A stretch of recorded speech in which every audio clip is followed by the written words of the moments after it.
welcome to another episode of Hour of Healing. Friends, I am your host, Joe Deborah. And here with us this week is the friend of the show. He is my senior brother and a mentor, Dr. Bright Adjei. You all know him very well from previous sections that we've had on Hour of Healing. And I kid you not, every time he's here, just get your pen and your paper or your tablets ready as I have my pen and my paper because God is going to be revealing things to us that are engineered to bring us healing no matter what stage we are in life. Friends, we thank you once again for making the time to join us this week. But before we get going, let's go back and welcome Dr. Brighter J as we finish up our conversation on the dangers of unfruitfulness. The dangers of unfruitfulness. Dr. Brighter J, thank you so much for joining us again this week. Oh, you're very welcome. Thanks for having me, and it's great to be with everyone again. Absolutely, absolutely. Thank you so much. And we are always happy, especially when I'm not in the hot seat. But always a joy to have my senior brothers and all join us to share with us on this platform and with our audience what God is doing in their lives through the wisdom and the knowledge that He impacts to our audience through you also. We don't take this for granted. Again, we know you are very, very busy. And so anytime that we are able to get for you to share with us here, we are so appreciative of that. So thank you. But Dr. Bright, we started this conversation last week, dangers of unfruitfulness. And we hit on a lot of major points, which, yes, I want our audience to go back to listen. But please give us maybe a 15 to 30 seconds summary of what you were able to share with us, and then we'll be able to pick up right from there. Thank you, Dr. Deborah. And again, it's also a privilege and an honor for me. You know, I'm no better than the other one. We're all just trying to learn together. So I also find it and really appreciate the opportunity. But yes, as we talked about last week, we talked about fruitfulness. We are talking about productivity, Correct. And trying to find ways to make sure we affect the impact we were created to do.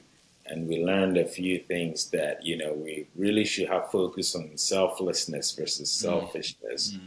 And especially also to be able to put in the work during the preparation phase, quote unquote, sort of be in the wilderness. Those are the times we build the tools that make us capable when the time or the need arises. And so each and every one of us, no matter what we do, whatever state we find ourselves, we have to put the work in to prepare. And those may be gloryless, but they're more or equally as important. And so that's something, and also working on ourselves and changing our mentality, have belief that no one of us is better than the other. The fact that we have an opportunity here doesn't mean you're listening to us may even know more than we do. Absolutely. It's just an opportunity that, right? So wherever you are, make sure you don't demean your ability and really appreciate that you also have a purpose and a duty to play, and the people around you looking up to you to fulfill that. And so making sure we change our mentality and have that belief, and also make sure we are with the right environment, the right crowd. Those are all things and tools that we think if we're able to master and keep reminding ourselves of those, that should help us in our quest to be productive and fruitful. Wow. Thank you so much for that powerful summary, Dr. Bright. And so I will get us right into it because I don't want us to run behind time again this week. Dr. Bright, as you were giving us the summary, a few things that I wanted to piggyback on, because if we looking at it from the environment perspective, that yes, the impact of the environment on us if we don't have people around us even to encourage us per se. But can there be an instance where the environment really becomes the sole reason why we don't become productive? I don't know if the question is clear, but I'm trying to get at if no matter what the environment does, if it still comes to us, because we, for instance, talking about friends, you can always change your friends. So is there a way, or are there times where the environment can be so crippling that regardless of what we personally do, we cannot become productive? I believe, yes, there's that possibility. And the reason why I say that is if we look at ourselves like babies, right? There's certain levels of maturity. So Mm, depending on what stage in life, some of the effects that you can brush off in certain stages, some stages might cripple you. mm, And it's not a case where all of us have to be 30 or 50 or 70 before we can achieve that impact. No, there's some of us where maybe that impact is when you're 5 years old. mm. And so if you're not mature enough then Wow. that can affect that. We all know a lot of the mental health crisis, especially in the high schools. Part Correct. of that reason is because they're not mature to handle some of those things. It Mm, doesn't make those things right. But mm. the way an adult might be able to handle, say, bullying and be able to come out of that and still fulfill whatever potential they have in there might not be the same as a child. Mm, I think depending on the stage of life you are at, mm, that can be an issue because at that point you're not fully equipped to handle that and be so able to true. overcome. That's why the environment is so important. But that's also why, you know, that immediate environment, especially let's say parents, there has to Mm, be that sort of counterbalance that at least give you that little glimmer, that light. Because yes. sometimes that's all you need. And maybe just that one person having that faith in you. You don't need a Mm, thousands. mm. But when it becomes a negative environment all around, yes, if you're not strong enough or if you're not mature enough, you're not equipped enough there, then that could be the reason why you don't fulfill that. Yes. Wow. Wow. Wow. Thank you so much for that. And you know, I am a man of examples, right? So, as you were talking about that, I actually remember something that happened when I was a child. And I Mhm. don't have a lot of memory about my childhood, but this one memory, Sticks it's up. not that I haven't forgiven. I have forgiven. I mean, I know the person, but it's one memory that is stuck with me. Mhm. And I think I've actually shared it on Hour of Healing before, but simply it happened that one of my childhood friends, it was three of us, three boys. For obvious reasons, I'm not going to divulge their names, but we grew up together. I mean, we were just about a year or two apart, all three of us. And so it happened that one time, one of my friends, he was the oldest, I believe, and I think I was the youngest of the three. He had, I was working with him. He was buying toys for me. In Ghana, we call it automatic ball. I don't know what happened to that, but we used to love those. He was buying me all these things, buy me egg, buy me food. And so I think I was about maybe 8 years old or so. And I asked him, I said, hey, where did you get this money that you are spending? And he said, my uncle just came to town. And as soon as he said that, for me, there was no reason to question him because his uncle worked in the big city, Accra. And whenever he came, he gave us money. And so if he said, Uncle is in town, hey, I mean, it's all good. So we go through all this, and a long story short, in the evening, we come home and I'm told that my parents are calling me. Now, when I go, everybody is accusing me that I stole my mom's money. And I'm like, what money? And so they asking me about all these things. It turned out that one of the women around, I mean, in Ghana, when you grown up, it's not just your parents raising you. When Right. any adult sees you are Right. doing something, it's getting back home. So they had asked my mom, where did we get the money, blah, blah, blah. And my mom called the friend of mine because he's older. He was, I think, 9 then, and asked him, and he said, oh, he doesn't know I brought the money. Mm. Mm. Not little did I know that it was stolen from my mom's cabinet. Mm. Mm. And so I go in, and you can picture Mm. a compound place in Ghana where all the adults are accusing me Right. of stealing something. Right. And all I could do, Dr. Bright, is bawl my eyes out. Right. And I keep trying to explain to them that Right. no, he brought the money and said, Uncle is in town, but Right. nobody will listen. He's beating you to the punch. Yes, they just kept going and hauling insults and curses. And so my mom pulls me out of the crowd and she goes, Joe, I'm your mom. You know I love you very much. And even if you stole the money, nobody can do anything to you. But I want you to tell me, did you steal my money? And I said, no, ma'am. He brought the money. and said that uncle is in town. And my mom said, Joe, even if the entire city does not believe you, I believe you. And Dr. Bright, I say that to echo what you were saying, that when my mom said that, Mhm. there was a sense of peace and security that I got. I didn't have friends thereafter growing up, but I always felt secured that my parents had my back. Mhm. And so, even up until today, my mom will tell you that if Joe goes kill someone and he denies it even to Right. God, he will come and tell me the truth. And that is the truth. Right. So think of it this way: if you flip that story around, if your mom had not believed you, what that would have Exactly. done to you. Yes. Right. Right. And Yes. so that's what I mean. Sometimes, depending on what stage you are, if you don't have that one glimmer just to hang your hat and hold on to, that could be the difference between, because all of a sudden now, what is there? Because the very people, if the whole world disowns you, nobody believes you. The very few people you thought, as for them, surely they know me well enough to believe that I'm telling the Yes. truth. If they also said no, then sometimes you're like, what's left hanging on to?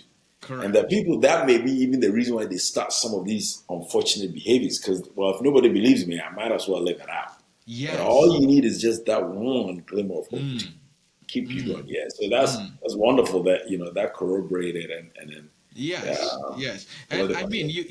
you hit the nail right on the head. I always remember, like you saying, that very day.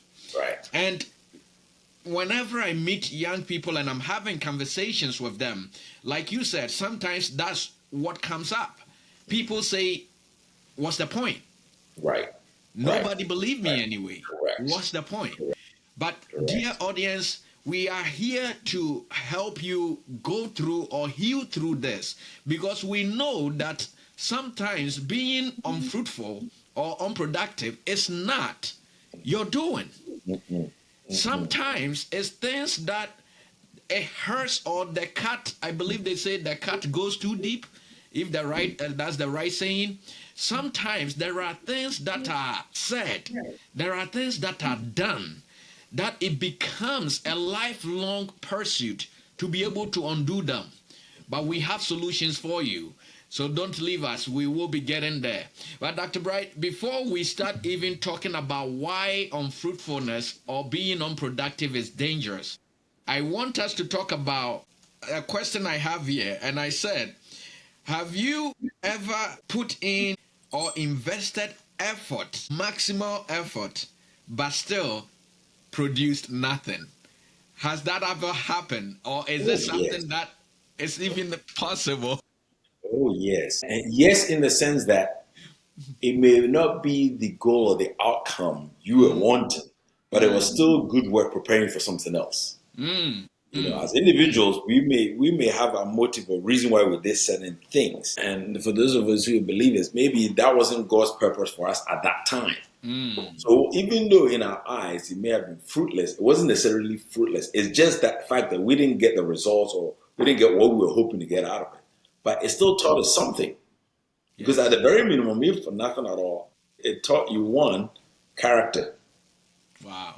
It also taught you life's not fair. And that's a fact of life. Yes. And So so true. sometimes just understanding some of these basic precepts and my principle, whatever you've done, somebody's probably done better than you, Yes. you know. And so there's no guarantee that why me? Well, why not you? That's one of my fundamental approaches to life. And so I guess in a way it gives me that sense of calm, knowing yes, you give the effort, but there's no guarantee. There are Mm, people who raise their children all the resources and the kids did not turn out well. mm, mm, There's mm. nothing they could go back and do any different. They did their part, Wow. and that's all we ask you to, because that's all you can do. Mm, You just put your best foot forward and doing your part, knowing that you can hold your hand up and say, "Oh, I could have, should have done this." No, that's all you're doing. But yes, can you put in? We talk about the wilderness. If it wasn't, anytime you pray, your answers will be right there. mm, mm. Sometimes you could pray for years and it's still not there. That may not necessarily mean it's a failure. It's been delayed. It just doesn't mean it's been denied. I sometimes I have a friend who they're praying for a specific job. So all these other jobs that come, they say no to. Mm. And so the question I used to ask her, I was say, so when you pray, you say, thy will be done. So in this case, is it thy will be done or your will be Your done? will be done. Right? So you can That's a good say, hey, I've question. put all the effort in, I've done everything. But the other side of that question is, Mm-hmm. you want God to effect your will. Mm-hmm. You're not being submitted to God's will. You know, there may be some of us who were born to be parents. There may be some of us who were born to be parents to biological children. But there Mm-hmm. may be some of us who were born to be parents to not biological children. Mm.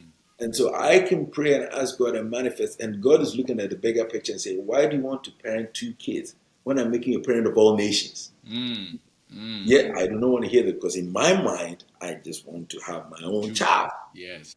You know, so there are certain things, depending on how we look at the results, it may look like it's a failure or we put it all and didn't get the results. But look at it again, the impact of where it's not about us. Mm. Looking from the other side, the impact to those around us, then to understand that even when we're in the wilderness, even when we're in the precious, even when we don't get the results, quote unquote, we were hoping for, Mm. it may have been the result somebody else was hoping for. And thank you so much, Dr. Bright. You know, as you were answering this question, something you said last week actually echoed back in my mind. And I think it's very, very powerful what you're saying. And it links directly to that. You said last week that do people benefit from your presence? Mm-hmm. Mm-hmm. And do they hurt from your absence? Mm-hmm. I think you gave an example that sometimes you'll be doing something and then you will say, I don't feel like doing it today. But then somebody will come and say, oh my goodness, because you didn't do this, I was so down. And I think it's so important that we keep that in mind because here we are talking about putting maximum effort, but you're not seeing the results that maybe you wanted. But somebody else somewhere Mm-hmm. might be really doing or going through everything Mm-hmm. that their life really is working because of what you are doing You that do. you are not seeing productivity in. And so when you were talking, I remembered what you shared with us last week. And I think it was so powerful what you shared then, and also going back to that, even in this scenario. So I want to get us going here because I want us to be able to give some healing nuggets, share some healing points with our audience who might be struggling with being unproductive. But Dr. Bright, we've been talking about this for 2 weeks now. Dangers of unfruitfulness or being unproductive. What makes being unproductive so dangerous?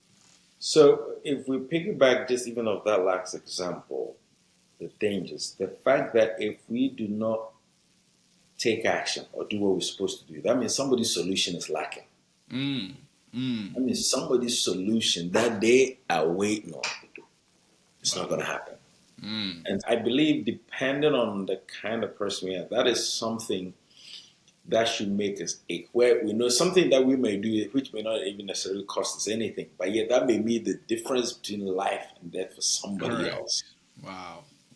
Again, back to the example you even gave earlier with your mom and that scenario. Look Mm, where you are today mm, versus that person doesn't fulfill that portion.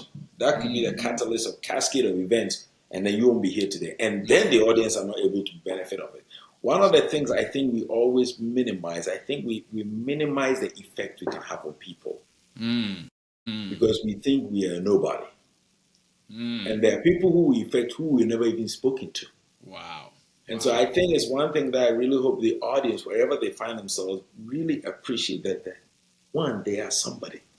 And Yes. there's somebody somewhere counting on them that they may not even know. There might be a coworker who the only reason they're coming to work is seeing that lady is always smiling. Mm, mm. That may be all they need. Wow. You know, and so that danger, I think, from a practical point, is becoming aware that if I fail to fulfill my Mm. part, it's not just I'm the one going to hurt. I may be okay, but I may be denying somebody. Wow. You know, and if we come even to the biblical sense, I think Mark 11, where I talk about Jesus cursing the fig tree, Mm. if you're unproductive and you're of no use to me, what happens? Mm. When we started this conversation last, one of the very first examples I gave was work, like a work Yes. scenario. Yes. All of us know if we go to a work and we're not productive, what's going to happen at the end of it? Because we need somebody else to take control. Absolutely. That is why even the parable of the talent said the one that buried is even the one you have, we're going to take it from you. Mm-hmm. Mm-hmm. So we have to realize we are stewards here with a task. If we fail to, again, it's not just us. It'll be taken from us and then somebody else. And how many times do you hear somebody sit down and say, oh man, I could have done that? Oh yeah. Because they know that was something, the responsibility had been given to them, but Mm. because they did not, guess what? Somebody else got the opportunity and took something. But I think really, my biggest thing, we see the chaos going on around the world, all these, sometimes we forget we are the source because of our lack of action, Mm. because of our lack of productivity. Your home may be having all that chaos. Thanksgiving is coming up soon. Mm-hmm. There may be that strife in that home. Maybe because you being the voice of peace, the voice of calm, decided to skip Thanksgiving because I don't want to deal with my family. Mm. And Mm. then you forget why there's that Wow. chaos going on. Wow. And so we really have to have, and I hope that wherever we are, whatever we're doing, people of God, and even if you don't believe you're created by God, you are unique your own way.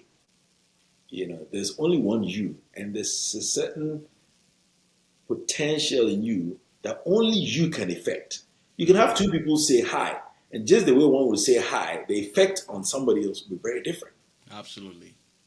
And so when we fail to step into those roles, I mean, it's very humbling when you're thinking of yourself like, I'm tired today, I'm not going to do this. And somebody comes to you so let down and so Mm. disappointed because you do not know that that little thing you thought you were doing was something that was a huge thing they look forward to for that week. Mm. Because that's how God has manifested himself to them. So I really want to encourage our audience that when we talk about dangers, sometimes it's easy to be scared of big things, Correct. Correct. but those little things are equally as dangerous because those little things grow up and become big over time. Mm. And so when we fail to take the step that we've been mandated to, we've been equipped to, being asked to, not only are we going to lose, but there's so many other people around us that are also going to. And if we carry that responsibility, hopefully that will help shape the way we go about things. We realize, you know what, I may be tired, I may be weak, but I'm not doing this for me. And maybe I'm doing it for my daughter. Mm. I'm doing it for my son. I'm doing it for Wow. my coworker. I'm doing it for my friend. I'm doing it for that neighbor across the street. Wow. Thank you so much for that, Dr. Bright. And as you rightly alluded to Mark chapter 11, with Jesus cursing the fig tree. Whenever I think about that story, at first, I mean, it's very obvious why get so upset that you will curse a tree just because you didn't find fruit.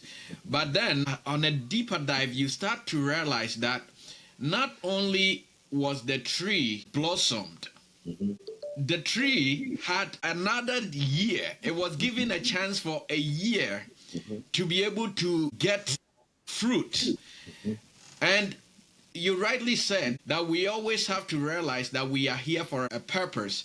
And I wanted to say this earlier when you talked about the guarantees in life, that we always have to understand that there is only one way that life is guaranteed, and that is when it comes to God and our faith through Jesus. And so when we take the tree scenario, everything that we need is given. How do we know that it had everything it need? Because it had leaves, it had blossomed, Yep. it did everything that it was supposed to do, Very but good. still was unproductive. Why am I saying this? Dear audience, sometimes you will do everything that you are supposed to do, but just because you don't see it through to the end, you still don't make that impact that Dr. Adjei is talking about.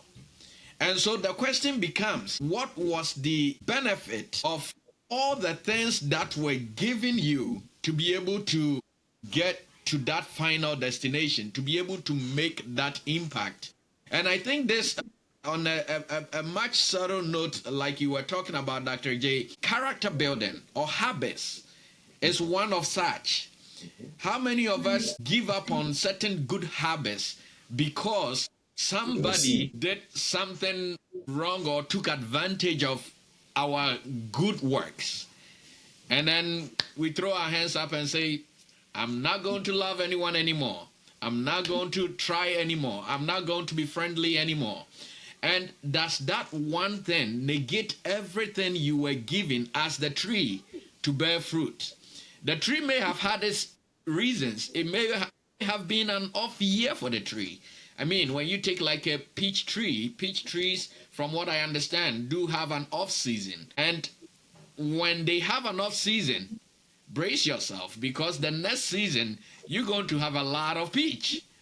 So the tree may have had reasons, but it still doesn't negate the fact that it did not make the impact it was supposed to make. It could have provided shade for others. We can slice this in so many ways, but I want to really, in agreement with Dr. Adjei, boil it down to the simple things. The simple things, dear audience. We're not talking about being the CEO or the next business tycoon, or yes, those are great, and we pray and we hope that with everything we've been talking about this season, you are on your way there. But what about the productivity of character, productivity of humility, productivity of gentleness? Because those are the things that, as Dr. Adjei said last week, will keep you when you get to the top. Over to you, Dr. Adjei. Again, I think it's because sometimes those invisible things are not appreciated as much, Mm, and mm, that's why sometimes we demean some of those abilities and some of those capabilities we have. Like I said, you can have a family. In every family, there's one person people always describe, say, the glue. yes, So if yes. that person is not productive, guess what happens to the family? Mm, And so when we come to a lot of these things, it's really understanding the role we play and understanding that that role is not necessarily for us. This tree, you talk about it, it's had a lot of wasted resources, yes, right? It's been yes. watered, it's been done, all these things. Let's say, assuming fertilizer, you name it, and what Mm, did it do? The thing that was very interesting to me, especially in that scripture too, is how many of us are waiting for the opportunity to have an encounter with the Messiah? mm, mm. So here you are, there could be 1,000 trees that you're the one that was picked, and yet you are not ready in that season. Yep, yep. That is why it's important with this productivity that when we talk about it, a lot of us are hoping for a chance. We're hoping for, you name it, whatever the situation may be. Mm, But if you're not ready, if you haven't done your work in the wilderness, mm. guess what? That opportunity come and it will not go very well. Yeah, It may not come in the way, shape, or form you and I expect it to. It's not always exactly. going to be in a suit and tie, go for an interview and be asked all those 1,000 questions, you know? And so it really is one of those where when we miss to put the work in, we may miss that, which some people may say he is lucky, she's lucky, but no, they were not lucky. They were just It's not ready. luck. They were ready, you know. It's not luck. Being in the battle, being ready, putting on the armor is understanding, having a good perception and conception and understanding of time. There are certain things you can accomplish today, you can't accomplish tomorrow. Because Mm, the season will change, the time will change. yes. And so, really, is honing in and realizing what are some of the abilities you've been blessed with where you are, and how can you utilize them to the benefit of those around you. Mm, Because the truth of the matter is, how those people benefit, you also get blessed. You benefit even more. yes, yes. And so, really, it's learning not to diminish or value on whatever we do. We don't look at as for him, he's doing this. Oh, that's awesome. Mine is not really important. No, Mm, mm, mm. every one of us. All you might do is there's some homes, the cooking of one person is what keeps everything going. Wow, If wow. they don't cook that day, you can have 10 people make meals. Everybody will starve. So if somebody cooked, thought they were Everybody's productive, eating. but it wasn't the same. And so it's very, very important that really, and that's my hope and my goal is any and everybody listening to this will realize, one, the Spirit of the Lord will lead them to realize what area they've been equipped to shine Mm, mm. and then take full advantage of it the right way. Absolutely, Absolutely. Friends, Dr. Adjei already has given us a lot of healing nuggets, solutions to being unproductive or unfruitfulness. He's talked about knowing our purpose. He's talked about taking serious our preparation. You got to be ready. You got to be ready. Again, I remind you, the presence of Pharaoh is no training ground. You cannot expect the chance to come, and then now you're going to use that chance as Train on the a job. preparation. I mean, it doesn't work that way. So he's talked about that as well. He's talked about just now knowing what to do, understanding the seasons that you are in. You know, Dr. J, in the scripture, the Bible talks about the sons of Bezaleel. He says that they were wise men because they knew the season they were in and they understood what to do. And then you talk about Daniel. I mean, most people are familiar with the story of Daniel. Why was Daniel exalted the way he was, even though a slave?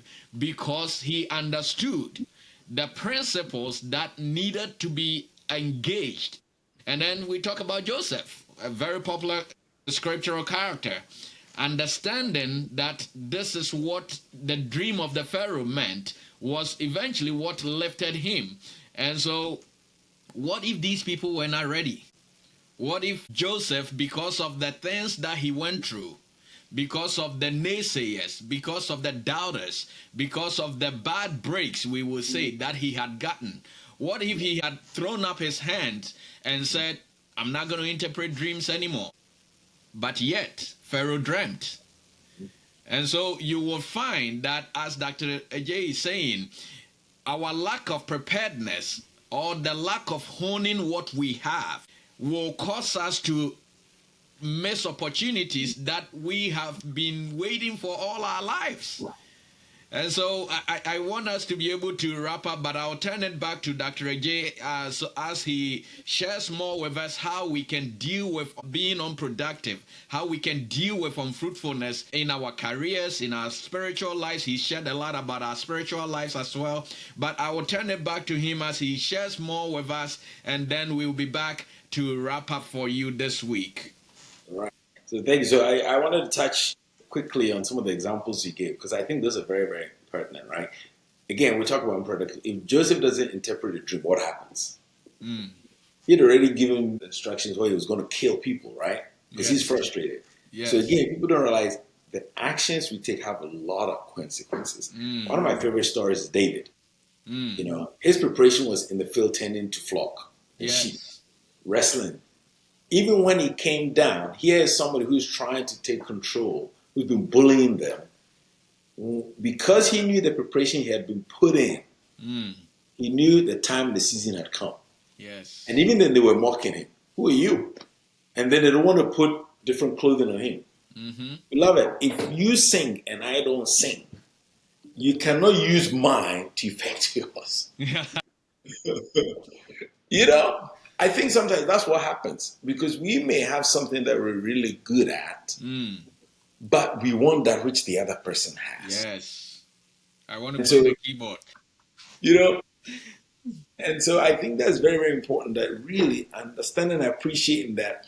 One of my favorite stories that it changed the way I thought about productivity and this thing was the story of a barber in the UK Mm. who is flown around the world by sports celebrities. They pay him $2,000 just to cut the hair. Mm-hmm. Fly him first class wherever they are because nobody else can cut the hair. And I remember the first time I read that story, I was blown away. Mm. How many people, if or when he was growing up, told his parents, I want to be a barber, would have taken him any serious? Yeah. But because he discovered what he had early, prepared, honed in on it, he Yes. became the go-to guy. So productive, Mm-hmm. people pay him to fly him around the world. Then I Yes. learned we missed something. Mm-hmm. So this same guy probably could have been a teacher but done okay. Mm-hmm. Probably have been a doctor done okay. But he would not have made that impact he's Correct. making. You know, to wrap it up, I think the really one word that comes to mind for me, love. Mm. In a strange way, when we talk about fruitfulness, productivity, and all these, I sum it up in love. Because if you don't have love, you will not be willing to put in the work to do any of these things. You'll not be willing to let go. For instance, we talk about scenarios where forgiveness becomes key. And I think you even shared one with your friends. There's so many of those that if we don't let go of certain things, we won't be able to tap into the other things Wow. for us. Wow. And so there's an interesting reason why I think love covers it all. Because the idea is love is selflessness. Correct. And so if we cannot grasp hold of that basic principle, if I'm suffering, why would I care what I do brings joy or fulfillment to somebody else? I would not want that. Because after all, I'm suffering, so they should be suffering too. And so I think if we can get to a place where as people, as individuals, whatever is a stumbling block that stops us from being able to effect that love amongst ourselves, people don't know. Not only people we stand to gain or get something from. So that in of itself will help us slowly work our way to become productive. But I think that is a key thing because a lot of us sometimes there are certain demons that we really have to face and fight and overcome. Wow. And there's certain things we cannot brush aside and hide or be subtle with. We have to deal with them. Emotional instability because of past issues, traumas, whatever the situation may be. I think if we're able to deal with that, a lot of these things, hopefully, gradually we can be able to put in place. So may the Lord help us all as we all try to heal through because we all have these challenges, battles. The fact that we're here doesn't mean we're perfect at it. No, it just means we're willing and humble to learn from and try to continue to grow. Thank you, really. It's been an honor. Wow. Dear audience, who would have thought being unfruitful really will boil down to love? But then as he explains it, it makes perfect sense. Dr. Adjei started us with the difference or the dichotomy between selfishness and selflessness being really what drives productivity. And here he ends us with a very powerful tool and mystery, which is love.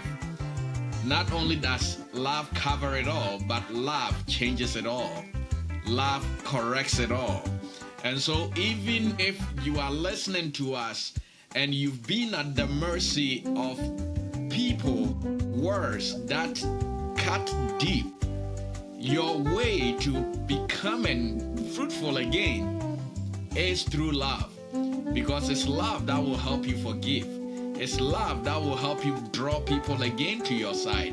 It's love that will steer you to be able to build that stamina in the wilderness to be able to impact them.